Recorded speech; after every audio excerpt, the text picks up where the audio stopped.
Welcome back to the Groundless Ground Podcast, the leading edge of integrative mental health. I'm your host, Lisa Dale Miller. You can subscribe to, download, and review the Groundless Ground on iTunes, Google Play, YouTube, Stitcher, TuneIn, and of course, find out more at groundlessground.com. I'm ready to go. How about you? This is Lisa Dale Miller. You're about to hear a Dharma talk I gave on March 10, 2019 at Marin Sangha. The topic of the talk was twofold: the nature of teachers and their fallibility, and also the standards with which the Buddhist teachings hold teachers. The second part of the talk is on human beings who spend their lives engaged in wrongdoing and then have recognition and realization and appear to have some kind of change. How do we as human beings hold these individuals accountable and yet not find a way to get lost in hatred? One of the themes of Marin Sangha is Dharma in daily life. Some of the people who know me and have known me for a long time will tell you sometimes my talks tend to go beyond daily life. There have been a couple of things on my mind. I thought I would talk about a couple of things that have shown up a bit more recently in the Buddhist world that have probably been concerning for people. Maybe some of you don't know about it or it hasn't been concerning for you. It's going to be kind of a two-part talk. The first part, I'm going to talk about the role of the guru, and the second part, or your teacher. And the second part, I'm actually going to talk about people who've been consistently doing bad things and how they change and what happens for people who know them. So many of you may have seen the letter that was written by Spirit Rock about 3 weeks ago, making clear their position on Noah Levine, who started against the stream. He was I'd say pretty long time Buddhist teacher in the Theravada tradition. His whole path was using the Dharma in order to deal with and abate addiction. And Noah has done tremendous things for many, many people who suffer with addiction. The most recent great thing he did was he created Refuge Recovery, which is now everywhere, and it's a peer-led, Buddhist, wisdom-oriented way of being able to have a sober community, like in the AA model, but it's really based on the Buddhist teachings.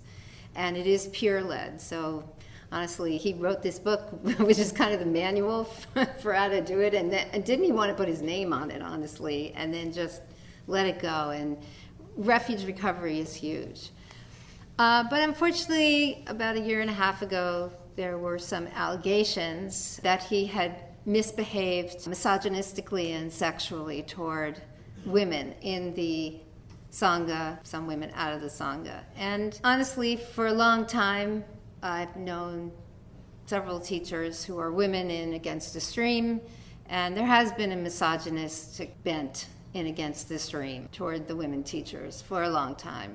But this went over the edge. This was sexual abuse behavior, and it is in the hands of the LAPD.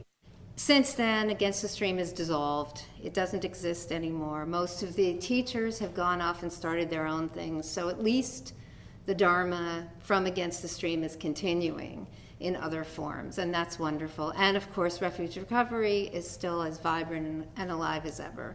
But unfortunately, Noah has not behaved very well through all of this. And because he was a Spirit Rock teacher and teaching under the auspices of Jack Kornfield's blessing, Spirit Rock had to deal with this. They did see the allocations from the LAPD, and I guess the Teachers Council got together, and they made a decision that he could no longer be part of the Teachers Council, nor could he teach under the auspices of Spirit Rock. And they released this very beautiful letter to the community about this decision. And the reason I'm bringing this up is because of the last part of the letter. So they went through the whole explanation and basically said what the decision was. And then in the last part of the letter, it said, should Noah decide to recognize and actually have remorse and do some kind of repair, and then decide to come back onto the Buddhist ethical path and show consistency at some point in the future, we certainly will welcome him back. And I thought to myself, well, that actually has precedent in the Buddhist tradition. I know in here I've told you the story of Angulimala before, who was a crazy murderer that everyone was afraid of, and when the Buddha met him, he was just like, okay, you're a crazy murderer, but you're a human being, and that was it. Angulimala completely changed his life, became one of the monks, and in fact, I actually have some of the teachings that Angulimala gave. Clearly in the Buddhist path, there is always a recognition that we are all human beings and we are all imperfect. And we all have capacity to awaken out of our suffering.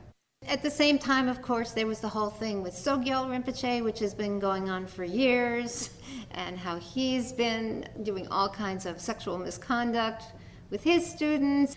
Since the Me Too movement, all this stuff is coming out in the Buddhist world. I started to think, well, the guru thing, it's problematic. And then in the last few days, some of you do know this, I was initiated into TM. And back then, in the early 70s, Maharshi was actually around. So, we actually had contact with him. And I was very, very involved in the TM movement. I became a Siddha at 18, and I was really seriously practicing among them until about 26. I kept doing all my practices, even though I was getting interested in Buddhism at that point. I had a very pure experience with Maharshi. Every time I was ever in his presence, I don't know how to describe it, it was beautiful. And maybe it was because I was so young. He was a very big part of my relationship with the spiritual path and being a meditator. So, I was reading the New York Times the other day, and there was some article about, someone who had started TM recently, and I'm always interested in what it's like to start now these days. And it's a little different. And it keyed me to another article about David Lynch, who has been a meditator a very long time. Believe me, there's all these famous people who started when I started, and I just kept meditating all these years. There was one point in this article about David Lynch. I'm going to read this to you because it's so unthinkable to me when it comes to the guru. So it says, Maharshi seems to have disappeared from the conversation entirely. Many of those I interviewed who learned TM through Lynch's foundation compared the practice to going to the gym. Kevin Law, a former music industry executive who'd been invited to join the foundation's board, told me that he was inspired by the fact that people like Martin Scorsese and Ray Dalio were very public that TM had changed their lives. Now, of course, these people started a long time ago. And then it goes on to say, Law said that for him, TM is more like working out. When I asked him about his sense of Maharshi, he said, I know shockingly little about him because it's not important. This was a shock, and not just about Maharshi, but maybe I've just been very fortunate. I have never had a teacher in the Buddhist tradition, any of my teachers, Philip Moffitt, Jack Cornfield, Joseph Goldstein, Roshi Joan Halifax, Ajahn Smedo, and then over in the Dzogchen and Mahamudra world, Zoni Rinpoche, Minja Rinpoche, Anam Thupten. None of my teachers have ever crossed any lines with anybody I know, ever.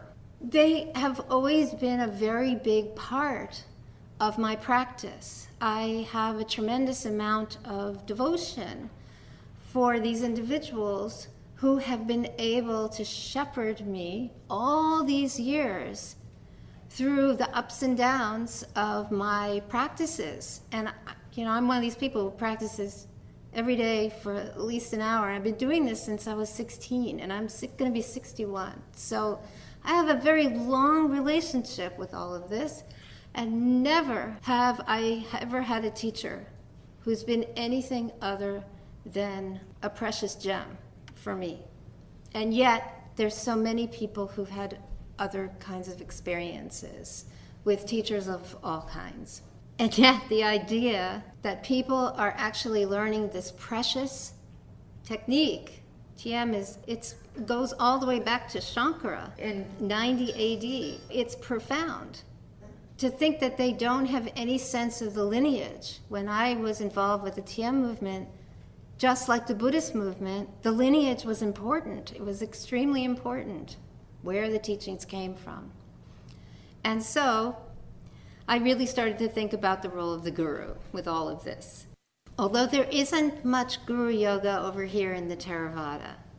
But the guru is important. The Buddha's always up there. We're always teaching the teachings of the Buddha. We're always referring back to the teachings of the Buddha. So the guru is important. I happened on an article that Stephen Batchelor had written a couple of years ago, who is another one of my Buddhist teachers. And he wrote the following: before he died, Gautama, the Buddha, told his followers, "After I am gone, do not think you will have no teacher. The Dharma will be your teacher." Unlike a king, the Buddha did not expect any one person to be his successor. And if many of you probably know, the Dalai Lama has ended the lineage of the Dalai Lama. There will not be another Dalai Lama. He has said it's done. So he's done the same thing the Buddha did. In the discourse to the Kalamas, the Buddha explicitly warned against believing something, quote unquote, because my guru said it. And actually, I think this is something that's very big in the Buddhist teachings. You don't just take what your teacher says. You see for yourself. Is this true? Is this correct? Does this have validity? One of my teachers, Yongye Mingyur Rinpoche, is very clear because Guru Yoga is part of the Nundro practice that he has his students do. And he's very clear when he teaches on Guru Yoga. Mingyur Rinpoche basically says that the only reason for doing Guru Yoga, seeing your teacher as a Buddha, is in order to recognize how the same awakened qualities permeate yourself, all other human beings, and the very world in which we live. When you're doing Guru Yoga and you're visualizing the Guru, and you're seeing the enlightened qualities of the Guru, in fact, that's your own mind. And so all you are doing is seeing the enlightened qualities of your own mind and the mind of every other human being, because all other human beings are capable of awakening. The problem of giving over everything to the teacher has been a problem down through the ages, so much so that one of the things I found was a text called the Four Reliances, and this is in the Tibetan Buddhist tradition. Tibetan Buddhism is really wonderful at distilling the essence of the Theravada in these very pithy, like 4-line verses. Rely not on the person, rely on the teaching. Rely not on the words, rely on the meaning. Rely not on what's cryptic, rely on what's clear. Rely not on opinion, rely on wisdom. So these 4 reliances are a recipe for how to recognize a worthy teacher. A non-worthy teacher will make it all about the cult of personality, and they will speak in a language that makes no sense. It's like something you should aspire to. It's not something you can just get. And that goes along with the crypticness. They're basically teaching based on their own opinion. They're not teaching from profound wisdom. I assure you, there's a perennial philosophy, and all truth looks the same. And wisdom is wisdom. And we know what wisdom feels like in our gut. And we know what opinion feels like in our gut. So Mipham Rinpoche wrote a commentary on the Four Reliances, which I would like to share with you. The first one, do not rely on the person, but rely on the dharma, on the teaching itself. So he says, freedom comes from the genuine path that is taught, not the one who teaches it. When the teachings are well presented, it does not matter what the speaker is like. That's a double-edged sword, is it not? So here's where things get tricky. Because if you really took that to heart, you could have a speaker who's doing all kinds of stuff that just would not be in line with Buddhist ethics. And they might be speaking truth, yet their actions might not be in line with certainly the top number one Buddhist ethical consideration, which is non-harming. Even someone who's lost can be the communicator of great wisdom. I actually think Noah is probably a good example. Noah has imparted a lot of great wisdom, and yet, as a person, he's quite lost. But this is the Buddhist teaching, right? All beings suffer. Ignorance, greed, and hatred. This is just primordial ignorance, and we all have it in one way or another. And it's not a reason to hate. That's the key teaching of tonight.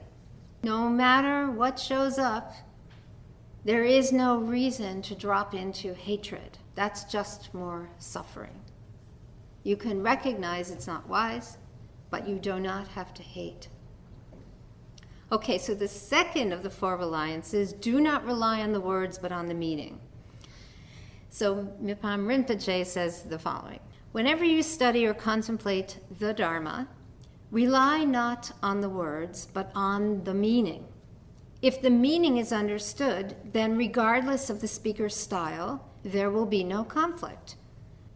So again, this is Mipam Rinpoche saying, the teacher may have a style you don't like, and yet, if the teacher is teaching the Dharma, the actual Buddhist teachings, there is a way to be able to land in the meaning. Now, of course, this may not be your chosen teacher. You may not ever go back to that teacher. In fact, you may be having that experience with me right now.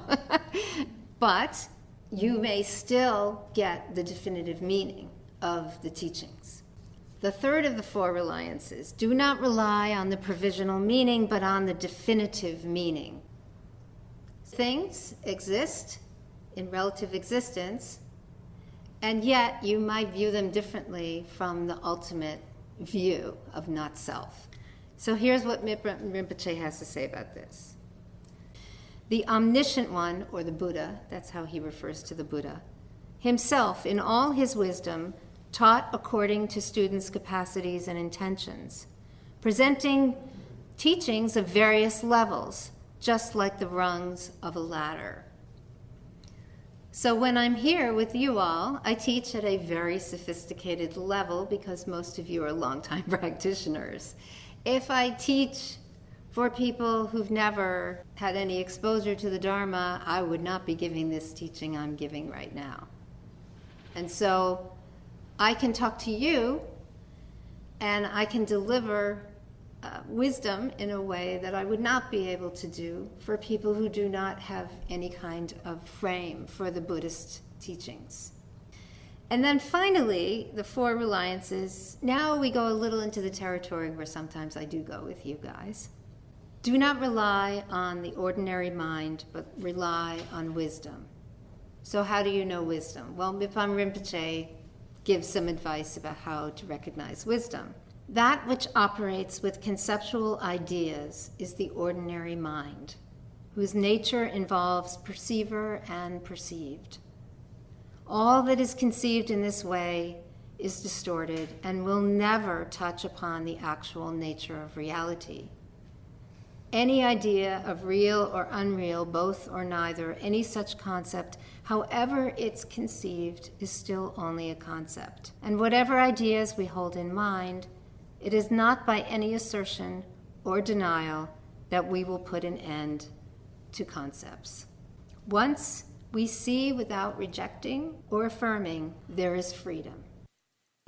The teachings on not accepting, not rejecting, are very powerful when it comes to experiences like I had driving to work last week down the windy mountain road because Highway 17 was a massive accident in the middle of a storm. So when that happens, I leave my house and I go down this windy road to get to my office.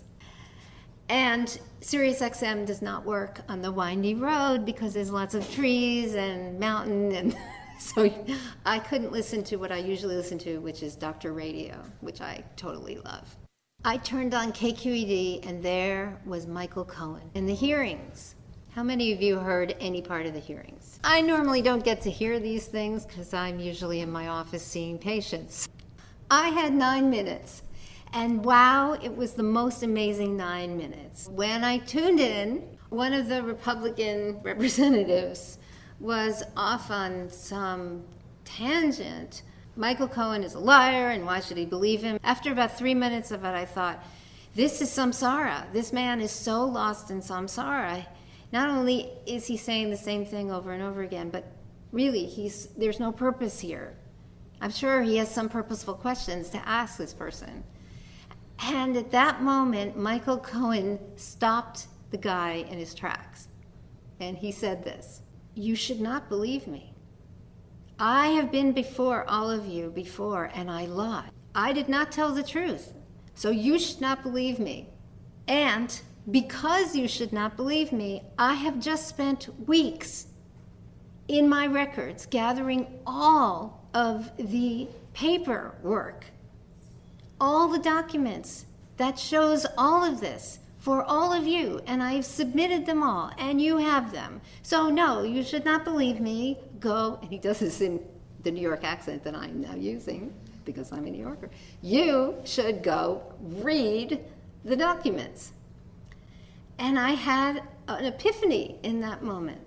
I thought, that is such a Buddhist thing to do. Here's someone who's probably spent so many years behaving badly. And he's essentially bared himself. He's thrown himself on his sword.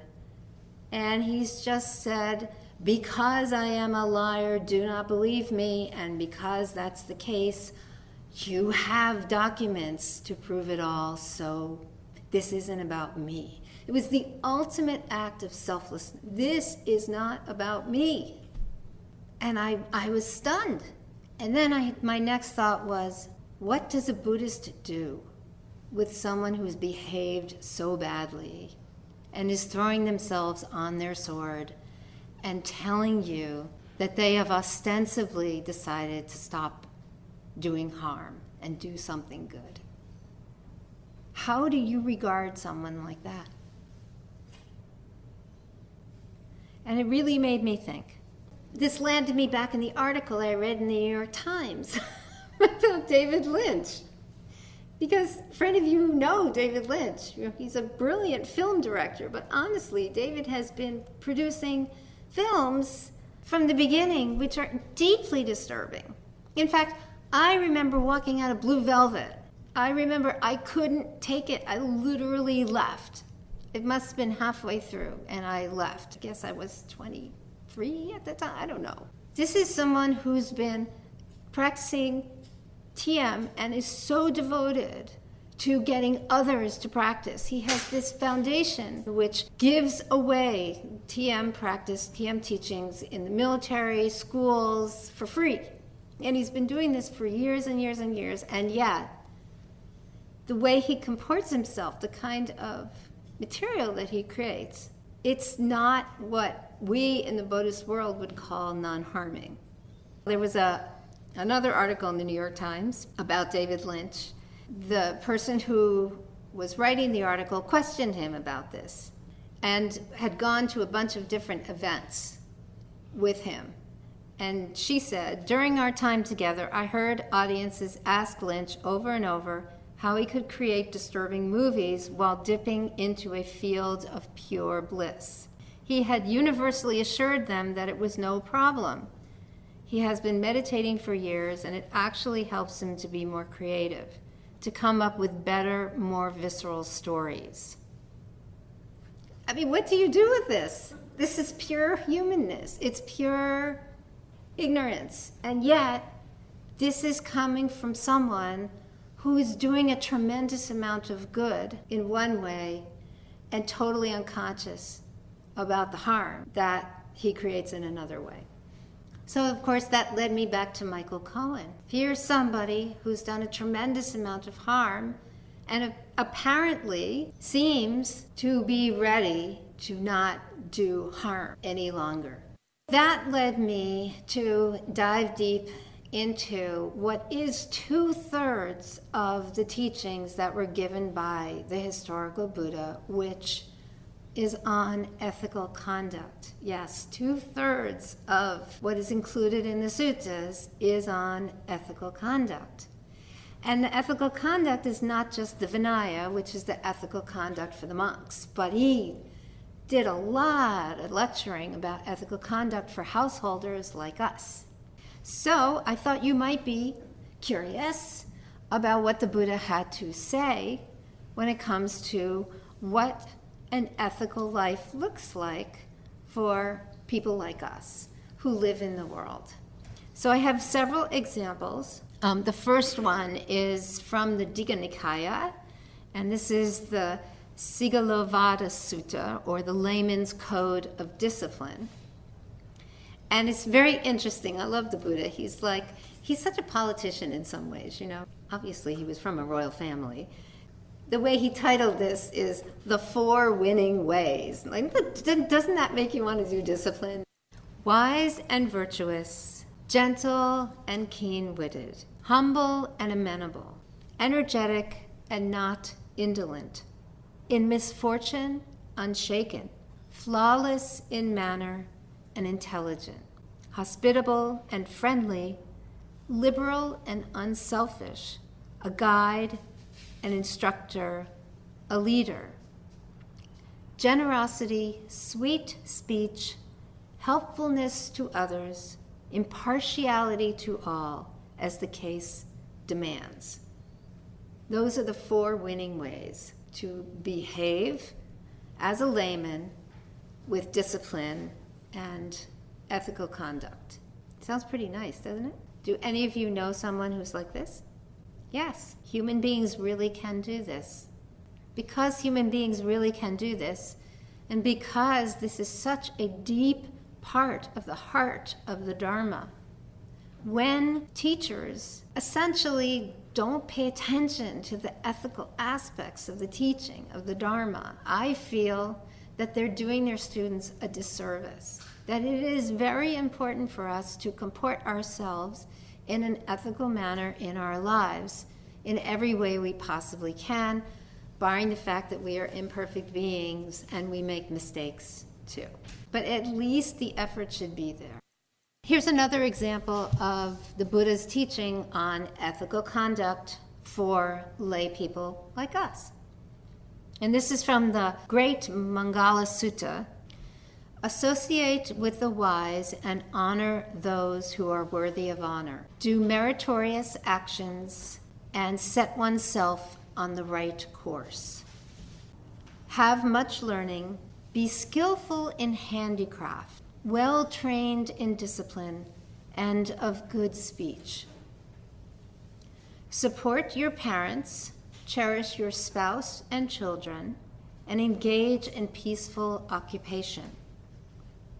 Be generous in giving, righteous in conduct, help your relatives, and be blameless in all your actions. Abstain from evil, refrain from intoxicants, be steadfast in virtue. Be respectful, humble, contented and grateful, patient and obedient. Listen to the Dhamma on occasion. I love that on occasion part. It's like, I know you have to work, but come here on occasion. A mind unruffled by the vagaries of fortune, freed from sorrow, taints, and fear, those who thus abide ever remain invincible in happiness. So he's not talking about monks here. He's talking about us. To me, none of these things are unattainable. None of these things require enlightenment. At least I don't think so. I mean, maybe I'm wrong about this, It just appears to me that what these things require is a sense of other-centeredness and a grounding in purpose and a commitment to being a light in a world of darkness. That's the reason to get up in the morning, is to light the lamp of wisdom in a world of darkness. And to be able to drive down Old Santa Cruz Highway and turn on the hearings and have someone like Michael Cohen be your teacher. And he was my teacher that morning. He woke me up and he made me ask questions of myself that were difficult. How do I go beyond my stereotype of who this person is and any hatred that I might have in my heart toward him, so that I could see his attempt to at least be real and to cut through all the bullshit. And I really appreciated that. And I didn't have to forgive him, and I didn't have to do any big things. All I did was let him be my teacher for 7 minutes driving down Old Santa Cruz Highway on a rainy morning. So I want to share one more thing with you. This is called the 4 accomplishments of the householder. And I really shortened this up because sometimes, in the suttas, in order to remember things, they repeat things over and over and over again. There are 4 accomplishments that we can aspire to in our lives as householders. Again, these are very common, not hard, but they do require attentiveness. So the first one is the accomplishment of faith. And in this case, because it is Buddhism, that faith is the 3 jewels, the Buddha, the Dharma, and the Sangha. The one who gave the teaching itself, and the community that comes together to experience the teachings like we're doing tonight. And the sense of faith is a faith in this works not because, as I said earlier, my teacher told me it works. This works because I do the great science experiment of practicing the practices and trying things out, and I get results of various kinds because of the effort that I make, the zeal I have in the practice. That's faith. The second one is the accomplishment of virtue. And honestly, ethical conduct is all about virtue. And in the Buddhist teachings, virtue is fairly simple. Abstain from killing, abstain from stealing, abstain from sexual misconduct, do not lie, and do not abuse intoxicants. In fact, for me, intoxicants can be all kinds of things, not just substances. Do not engage in getting lost in experiences which disconnect you from who you are and this world.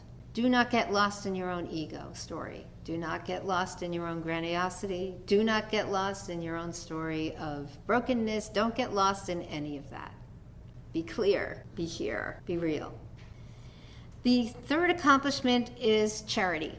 For the Buddha, the accomplishment of charity is dwelling with a heart free of hatred, devoted to open-heartedness, open-handedness, and delighting in generosity and attending to the needy. I think that's something we can all do in one way or another. And finally, the accomplishment of wisdom. And here, wisdom arises from the first 3 accomplishments, because if you actually attend to virtue, charity, and faith, you are going to be experiencing wisdom of varying degrees. So for the Buddha, he describes the wisdom that householders can attain and accomplish as being endowed with wisdom that understands the arising and passing of all phenomena. This person is possessed of the penetrating insight that leads to the end of suffering. That is wisdom for the Buddha. Knowing all things come and go, all things are of the nature to shift and change, and this in and of itself allows us to let go of grasping, of clinging, and that is the end of suffering. Which of course brings us back to Michael Cohen, to Noah Levine, to any of the people who've lost their way in any realm of human endeavor. It's particularly difficult when someone loses their way as a Dharma teacher. When you set yourself up as someone who's delivering the Dharma, you are basically saying, I understand my humanness and I am working tirelessly to not get lost in primordial ignorance, especially when I am around my students, or when I am practicing, or when I'm in any other aspect of my life, because I am teaching the Dharma. You may not be aware, throughout the Sangha tradition that the Buddha set up, and it doesn't matter what school of Buddhism we're talking about, by the way, they all have confession. All of the monks, they have a time when, once a week, they will get together with one of the other monks and they basically will talk about the experiences they had where they did not conduct themselves according to the teachings very well. And they will just lay it right out there, and there is a way for them together to go through a process of quote-unquote purification, meaning this is out, here's what I've done, possibly here's what I've learned, here's how I want to do this better. And then there's a kind of, it's not forgiveness like in the Christian tradition, but there's sort of an understanding. This is a very powerful practice. I'm letting you know this because I feel as though it is a way to be able to contemplate not generating hatred for the ignorance that some people think with, speak with, and act with, and the harm that it does in the world. To recognize the harming, but not generate hatred for those who harm, is a very tricky point. And I know it's difficult to imagine because our anger tends to be kind of self-righteous and we really get into it. It's a very ego-oriented thing. But the truth is, we're Buddhist practitioners. And so, on some level, we have committed to non-harming in our lives. And generating hatred for someone's ignorance and greed and bad behavior just creates more suffering. You can know what's right and wrong and not generate hatred. In fact, you can even go the next step. You can know right from wrong, not generate hatred, recognize that the suffering that's been perpetrated is part of human suffering. You can recognize you too are human and you have your own form of human suffering, and then you can recognize all human beings, no matter how much they suffer, no matter how lost they are, we all equally have the capacity to awaken and not suffer and not cause harm. So I hope this made sense, bringing these two things together.